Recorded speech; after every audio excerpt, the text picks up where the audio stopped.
The program provided opportunities to both countries to share experiences, knowledge exchange, and learn from each other.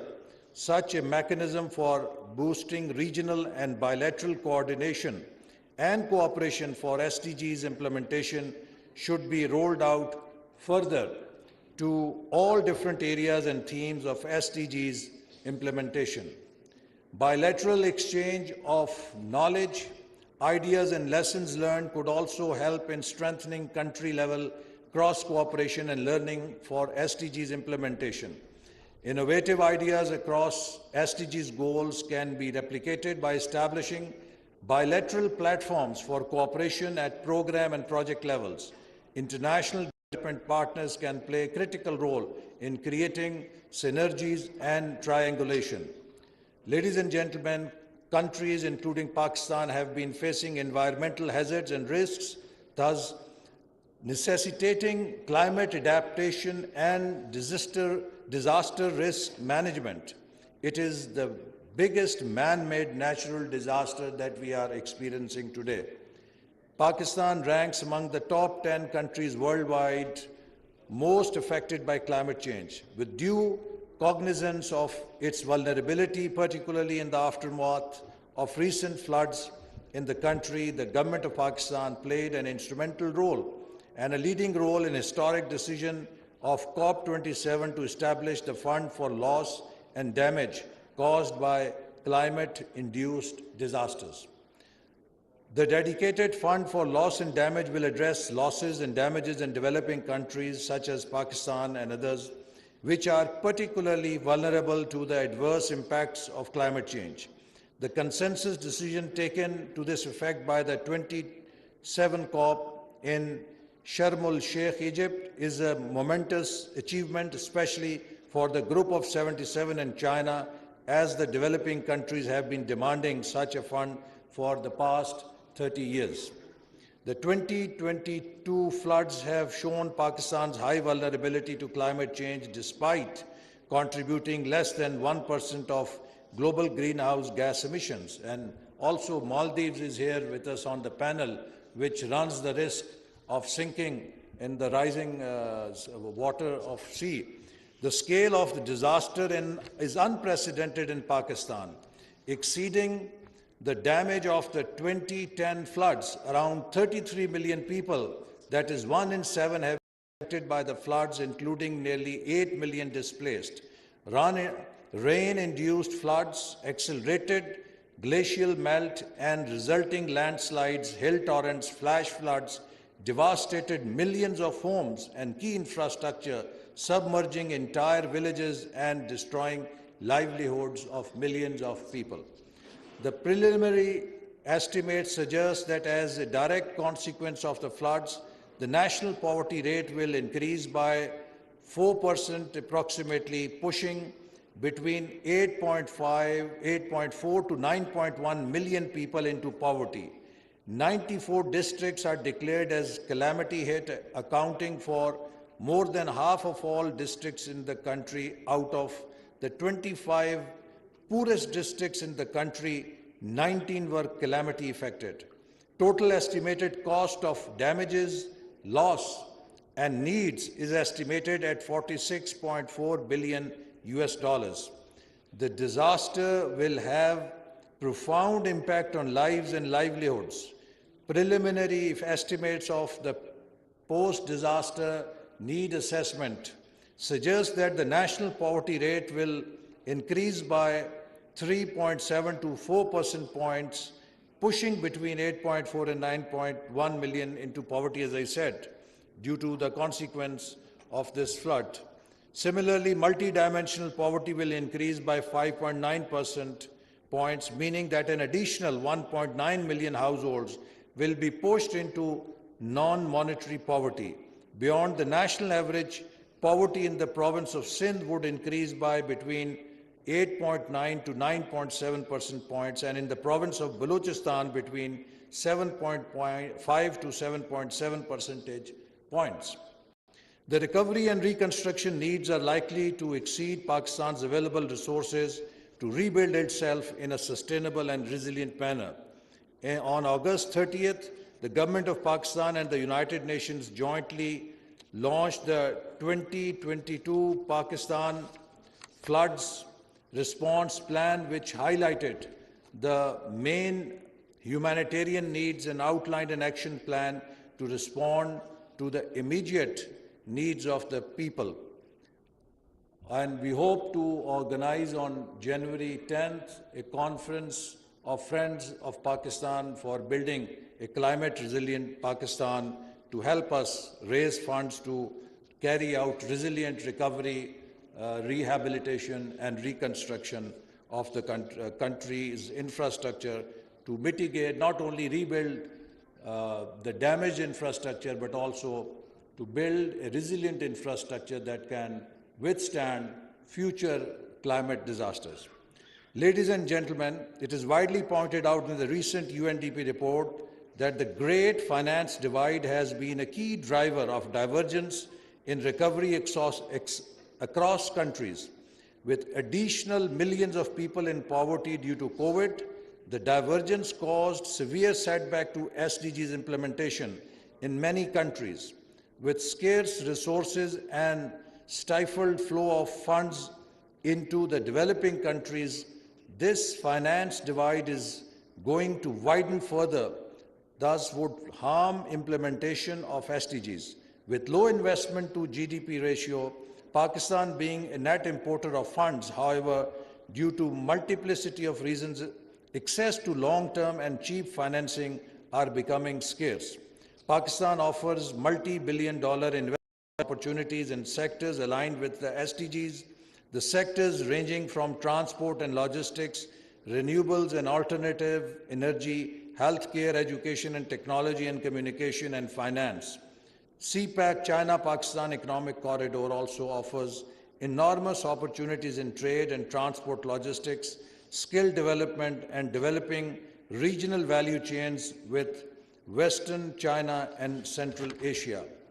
Pakistan is committed to enhancing its social development performance and allocate funds to improve social outcomes. It has also proposed that a $1 billion SDG financing pilot program to demonstrate sustainable and innovative partnerships for shared prosperity, stability and development in order to achieve the promise of Agenda 2030.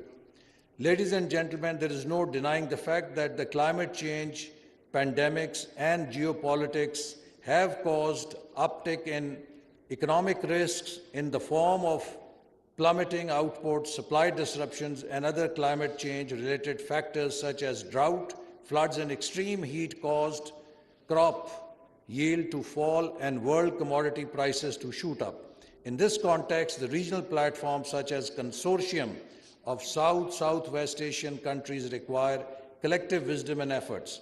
The cross-country externalities impacting developing nations need to be addressed with collective efforts, with major role and contributions by the developing countries. Political leadership across the countries have a clear realization that growth can only be sustained through increased investment in human development, climate adaptation, disaster risk reduction, and by focusing on the needs of the marginalized groups, which more inclusive development.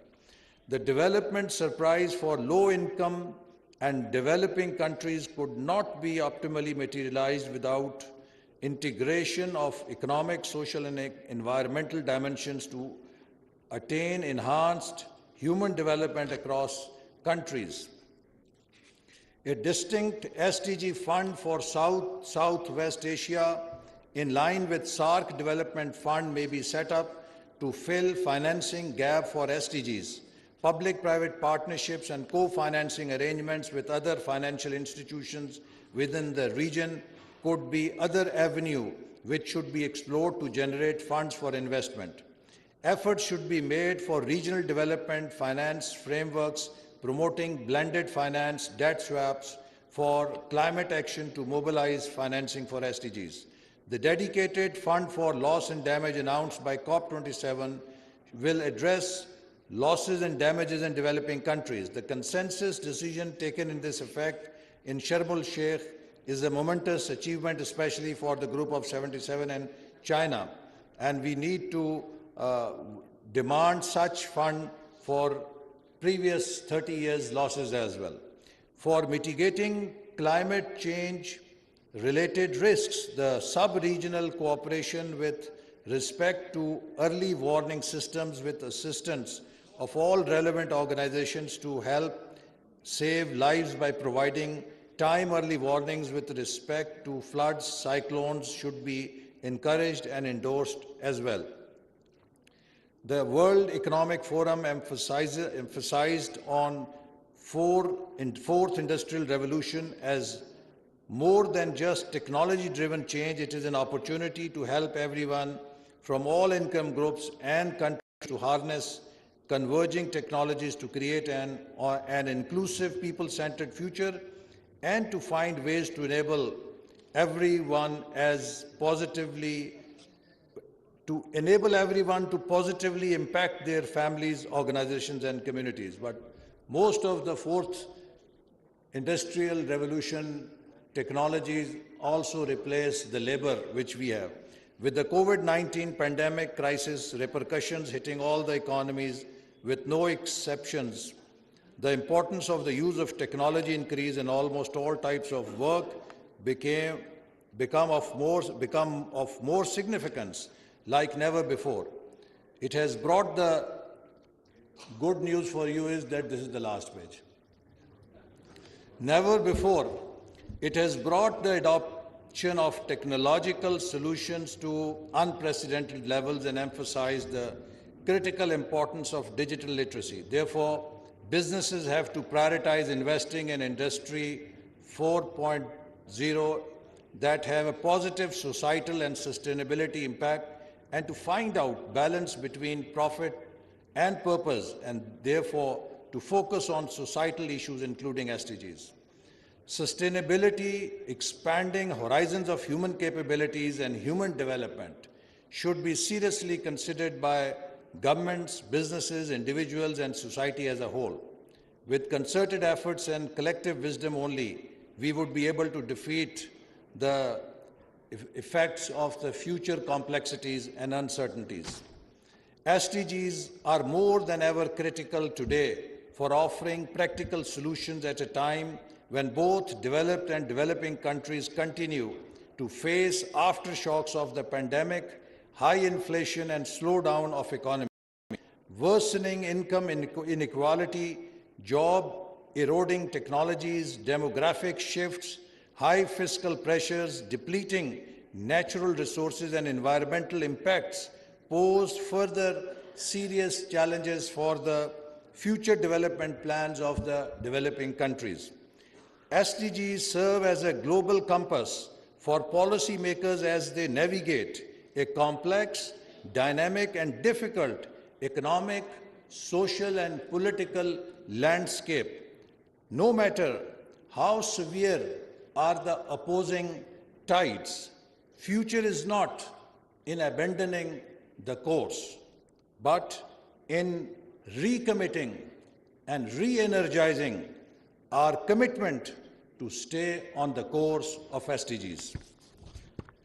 With these words, once again, I welcome all the international delegates and inaugurate the 6th South-Southwest SDGs Forum. I hope we will have significant takeaways from the conference, and I also hope that the recommendations will be practical, doable, because in one of the studies, it was found that a Sikh organization or a Sikh system is one which has a huge knowing-doing gap. You know a lot, but you cannot translate your knowledge into action.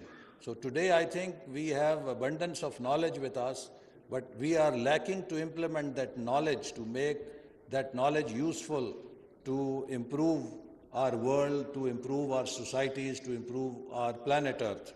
So I hope that this conference will really give us practical ideas to implement for more cooperation, for learning from each other and making a difference. And I conclude with the words of the Secretary General: humanitarian response, sustainable development,